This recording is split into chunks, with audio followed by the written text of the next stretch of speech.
wabarakatuh. Apa kabar anak-anakku sekalian? Semoga kabar kalian dalam keadaan sehat walafiat. Anak-anakku sekalian, sebelum kita belajar, marilah kita berdoa terlebih dahulu agar apa yang kalian pelajari pada hari ini kalian dapat mengerti dan kalian pahami. Berdoa dimulai. Berdoa selesai. Anak-anakku sekalian, pada pelajaran SPDP kali ini Ibu akan melanjutkan pelajaran yang kemarin kita pelajari tentang masih bertema tentang patung. Ya, Ibu akan jelaskan kembali tentang patung.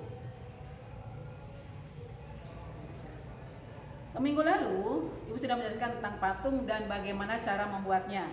Sebelum kita mengerjakan atau praktekkan bagaimana cara membuat patung, terlebih dahulu Ibu jelaskan tentang corak, jenis dan corak patung. Jenis dan corak patung dapat dibedakan menjadi 3 bagian. Yang pertama, patung dada. Yang dimaksudkan patung dada adalah penampilan karya patung sebatas dada ke atas, bagian kepala saja. Patung ini disebut patung baste. Kemudian patung torso. Istilah torso disebut juga badan. Patung torso adalah karya seni patung yang penampilannya hanya menampilkan bagian dada. Dari dada, pinggang, dan panggul atau patung manusia yang tidak mempunyai kepala, tangan, dan kaki. Patung lengkap ini adalah penampilan karya patung ini lengkap. Maksudnya terdiri dari seluruh anggota badan mulai kepala sampai kaki. Media seni patung. Media seni patung adalah bahan, alat, dan teknik yang diperlukan dalam seni patung. Bahannya satu, bahan lunak seperti tanah liat, lilin, dan sabun. Yang kedua, bahan sedang, artinya bahan tidak lunak dan tidak keras seperti kayu waru, kayu sengon, kayu randu, dan kayu mahoni. Yang ketiga, bahan keras dapat berupa kayu dan batuan-batuan. Contohnya kayu jati, kayu sono keling, dan kayu ulin. Batu-batuan antara lain batu padas, batu granit, dan batu kolam atau marmer. Ada juga bahan lain, semen pasir, gips, perunggu, emas, dan lain-lain. Apa fungsi patung? Fungsi patung ada sebagai berikut. Yang pertama, patung religi. Ya, fungsinya sebagai sarana untuk beribadah atau bermakna religius. Selanjutnya, patung monumen untuk memperingati jasa seseorang, kelompok, atau peristiwa bersejarah.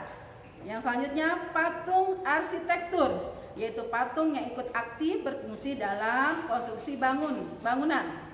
Selanjutnya, patung dekorasi, yaitu patung untuk menghias bangunan atau memperindah lingkungan.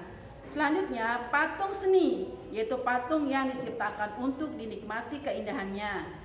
Patung kerajinan, yaitu patung hasil karya kerajinan. Apa alat untuk buat patung? Yang pertama, membesir. Alat bantunya adalah untuk membuat patung ada dari kayu dan kawat.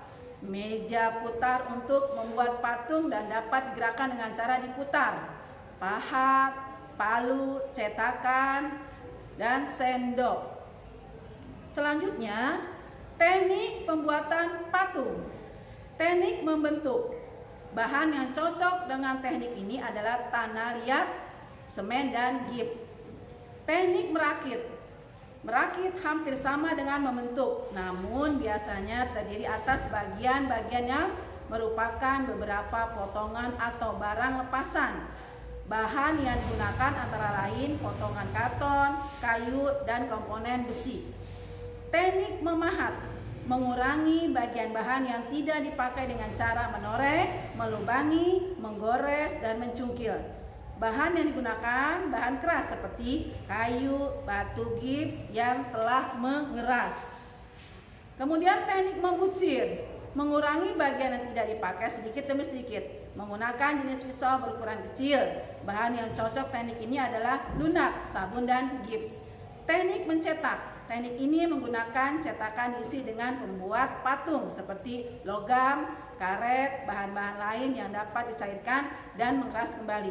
Teknik menempa membentuk lembaran atau batang logam dengan cara memukul-mukul bahan tersebut. Nah, anak-anakku sekalian, berkaitan dengan tema kita tentang membuat patung pada hari ini, minggu lalu kita sudah menjelaskan cara-cara membuat patung dengan alat-alat yang sangat sederhana. Bagaimana? Sudah kalian siapkan alat-alat sederhana itu?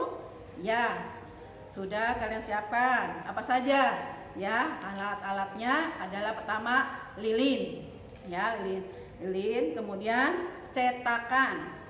Boleh juga kamu yang punya tanah liat boleh, ya, yang menggunakan adonan seperti kemarin dengan tepung juga boleh, dibebaskan. Tapi carilah cara yang termudah, alat-alat yang sederhana. Nah, untuk lilin ini kalian gunakan untuk mencetak, ya. Lilin ini kamu buat dengan cara mencetak dengan cetakan yang sudah ada. Kalau kamu ingin membuat sendiri, silakan membentuknya. Untuk memberikan kesan yang bagus pada cetakan kamu atau buatan patung kamu, beri warna-warni dengan lilin yang berwarna-warni seperti ini. Misalnya buat mata, buat kaki, atau buat telinga dan lain sebagainya. Boleh kalian dibantu oleh ayah dan ibu di rumah. Bagaimana? Sudah siap? Setelah kamu jadi patung tersebut, masukkan ke dalam plastik sini seperti ini. Kemudian kamu beri nama, ya, beri nama, kamu ikat dan kamu serahkan kepada guru kelas masing-masing. Demikian dari Ibu ucapkan terima kasih. Assalamualaikum warahmatullahi wabarakatuh.